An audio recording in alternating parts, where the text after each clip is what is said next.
Hi viewers, welcome to our channel. ప్రస్తుతం మనతో పాటు ఇమ్మంది రామారావు గారు సీనియర్ జర్నలిస్ట్ ఉన్నారు. వారితో ఒకసారి మాట్లాడదాం. సార్ నమస్కారం సార్. నమస్తే అండి. సార్, అమరావతికి అండ్ చంద్రబాబు నాయుడు గారికి గుడ్ న్యూస్ అని చెప్పేసి ఒక వార్త ప్రచారం జరుగుతుంది సార్. ఏకంగా 3,000 కంపెనీలు పెట్టుబడి పెట్టడానికి సిద్ధంగా ఉన్నాయి, పరుగులు తీస్తున్నాయి, క్యూలో నిల్చున్నాయని చెప్పేసి అంటున్నారు సార్. మరి ఈ వార్తలో నిజమెంతుంది? ఎందుకంటే మనం చూసాం బడ్జెట్లో 15,000 కోట్లు అమరావతికి కేటాయించడంతో ఇప్పుడు ఈ కంపెనీలన్నీ కూడా అమరావతి పైన ఫోకస్ పెట్టాయి అని చెప్పేసి అంటున్నారు. మరి ఈ వార్తల్లో నిజమెంతుంది? ఏ విధంగా చూడొచ్చు? మరి మీరు రెగ్యులర్గా వార్తలు చూసినట్టయితే వాళ్ళు గెలిచిన 10 రోజుల్లోనే అమరావతికి 10 లక్షల కోట్లు సంపద రానున్నదే అని చంద్రబాబు నాయుడు అనౌన్స్ చేశాడు. 10 రోజుల్లోనే, ఇప్పుడుది కాదు, ఇది పాత న్యూసే. ఎందుకంటే ఆయన టైలర్ మేడ్ సీఈఓల్ని అమెరికాలో పెట్టాడు. అమెరికాలో అన్ని ప్రాంతాల్లో కూడా చంద్రబాబు నాయుడు గారి తాలూకు స్టూడెంట్స్ ఉన్నారు. Students in the sense discoveries అంటారన్నమాట. అంటే వాళ్ళు టాలెంట్ని కనిపెట్టి అమెరికా పంపించి వాళ్ళు ఎంకరేజ్ చేసిన వ్యక్తి ఎవరైనా ఉన్నారంటే చంద్రబాబు నాయుడు. ఈ సాఫ్ట్వేర్ కంపెనీల్లో ఇన్ అండ్ అవుట్స్ బాగా తెలిసిన వ్యక్తి చంద్రబాబు నాయుడు. రెండవది, అమెరికాలో మొదట్లో ఎప్పుడో మన TV5 మూర్తి చెప్పాడు, అమెరికాలో కొంత దూరం నడాలంటే కారు వదిలేసి ఆయన యాంగ్జైటీ కొద్దీ కొంత దూరం నడిచి వెళ్ళి అంటే IT ప్రొపరేటర్స్ని కలుసుకొని ఆ స్కెచ్ని విశదీకరించి ఆ విధంగా పరిశ్రమలు తీసుకొచ్చారని ఓ ప్రముఖ జర్నలిస్ట్ అన్నాడు. అయితే చంద్రబాబు నాయుడుకి ఒక మేనియా ఉంది. అంటే ప్రజల్లో ఉండాలి, ప్రజల చేత ఎప్పుడూ గొప్పగా సూచించబడాలి, ప్రపంచవ్యాప్తంగా ఉన్న తెలుగు వాళ్ళకి ఒక ప్రత్యేకమైన గౌరవం రావాలి. ఇట్లాంటి ఆలోచనలు ఆయనకు ఉన్నాయి కనుక ఎలక్ట్ అయిన కొద్ది రోజుల్లోనే అమరావతి తాలూకు జీవితాన్ని మార్చేశాడు. చాలామంది ఎక్కడ కన్ఫ్యూజ్ అవుతున్నారంటే, అమరావతికి మీరు ఇస్తారా మేము ఇస్తామో తీసి పక్కనండి, అమరావతి ఈ సంపద సృష్టించినంత వరకు మినిమం ఎంత ఉంటే సరిపోతుంది. ఒక 5,000 కోట్లు ఇవ్వచ్చు, 10,000 కోట్లు ఇవ్వండి. కానీ కావాల్సింది ఏంటంటే అదే అమరావతిని పూర్తిగా రూపురేఖలు మార్చేసి ఇదే మోదీ చేత మళ్ళీ ప్రారంభోత్సవం చేయిస్తాడు. ఆ పట్టుదల ఆయనకు ఉంది కాబట్టి ఆయన మాటలు అందరూ నమ్ముతారు. ఓకే, విషయం తెలుసు కాబట్టి. ఇకపోయినట్టయితే ఇక్కడ పిఠాపురం కూడా ఉజ్వలమైన భవిష్యత్తు ఉంది. పిఠాపురంలో ఏదో ఆధ్యాత్మిక యూనివర్సిటీ, మత్స్యకారులకి ఏదో ఇట్లాంటి డెబరేజీ, వాళ్ళకేమో స్టోర్స్ ఇవన్నీ కట్టడం కానీ, ఒక మెరీనా బీచ్లో తయారు చేయడం కానీ పెద్ద ఎవరు సెంట్రల్ గవర్నమెంట్ ఇవ్వాల్సిన అవసరం లేదు, స్టేట్ గవర్నమెంట్ ఇవ్వాల్సిన అవసరం లేదు. పవన్ కళ్యాణ్ 100 కోట్ల వరకు పెట్టుకోవాలన్నా సమర్థుడు. ఆయనకు కూడా ఆయన పేరు శాశ్వతంగా నిలబడిపోవాలి. What next? నన్ను ఎవరు తలుచుకుంటారు?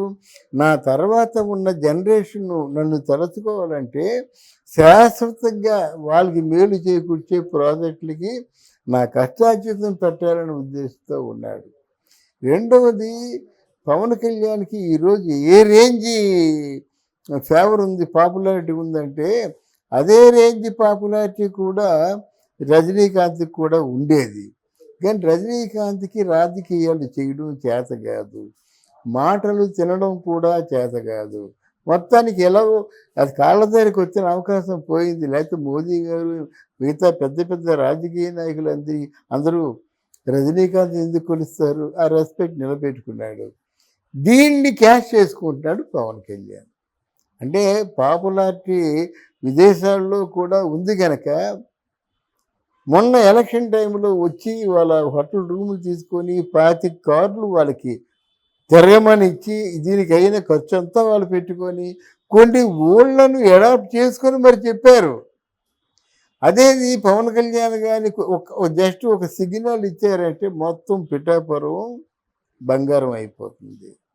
నేను చెప్తున్నాను, రాబోయే రోజుల్లో కాకినాడ కూడా బాగుంటుంది, కానీ కాకినాడని మించిన టౌన్ అయిపోతుంది పిఠాపురం. ఇక్కడ కాకినాడ సైకాలజీ, పిఠాపురం సైకాలజీ ఏంటంటే, పిఠాపురంలో ఉన్న వాళ్ళందరూ కూడా ఆకలి దప్పికలతో ఉన్నారు. చేయడానికి పనులు లేవు, పరిశ్రమలు లేవు, చిన్న చిన్న కొట్టు. ఆ చేతిలో డబ్బులు లేకపోతే కొట్లు ఎలాగా ఖర్చు మరి వాళ్ళు బతుకుతారు. ఇప్పుడు పవన్ కళ్యాణ్ 40 రోజులు కూడా పిఠాపురం అంతా పండుగ వాతావరణం నెలకొంది. ఇక్కడ హోటళ్ళన్నీ బిజీ అయిపోయాయి, లాడ్జీలన్నీ బిజీ అయిపోయాయి, టీ కొట్లు ఇట్లాంటి కొట్లన్నీ బిజీ అయిపోయాయి. రోజుకో 10,000 అలా సంపాదించుకున్నటువంటి చిన్న బడ్డీ దుకాణాలు కూడా ఉన్నాయి. అంత బాగుంది.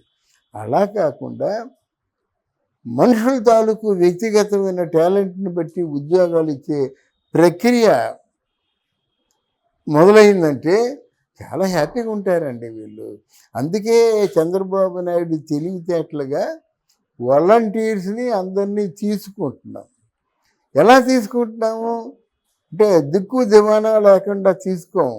నీ క్వాలిఫికేషన్ ఏమిటి, నీకు దేంట్లో స్కిల్ ఉంది, నువ్వు దేంట్లో రాణించగలవు, నీ దేంట్లో ప్రొడక్టివిటీ సాధించగలవు, ఇవన్నీ ఆలోచించి తీసుకుంటారు.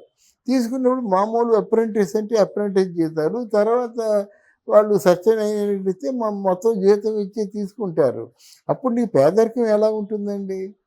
అప్పుడు సపోజ్ ఇప్పుడు మన ఈ పిఠాపురం ఉందనుకోండి, పిఠాపురంలో 1,00,000 మందికి ఉద్యోగాలు మొత్తం మీద ఇవ్వగలిగితే 10-15 లక్షల మంది డిపెండెంట్స్ ఉంటారన్నమాట. వాళ్ళ కోసం మా మెడికల్ స్టోర్స్ కానీ, హాస్పిటల్స్ కానీ, హోటల్స్ కానీ, లాడ్జెస్ కానీ, అంటే ఇది ఇంటూ 10-15 వేసుకోవాలన్నమాట. అంటే అక్కడ పిఠాపురంలో అటువంటి అట్మాస్ఫియర్ రాబోతుందని చెప్తున్నాను నేను.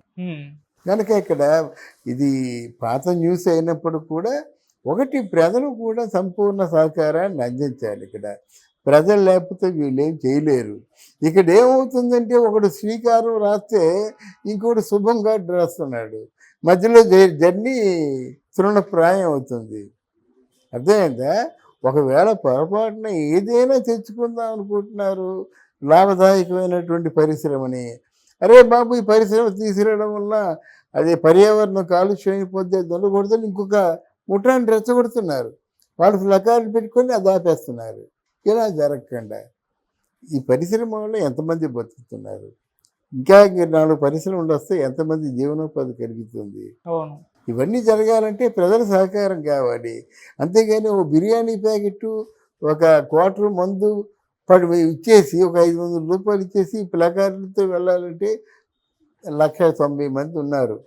ఈ వాతావరణం ముందు మారాలి. అవును. అదే. Okay, thank you so much. Thank you అమ్మా, థ్యాంక్ యూ.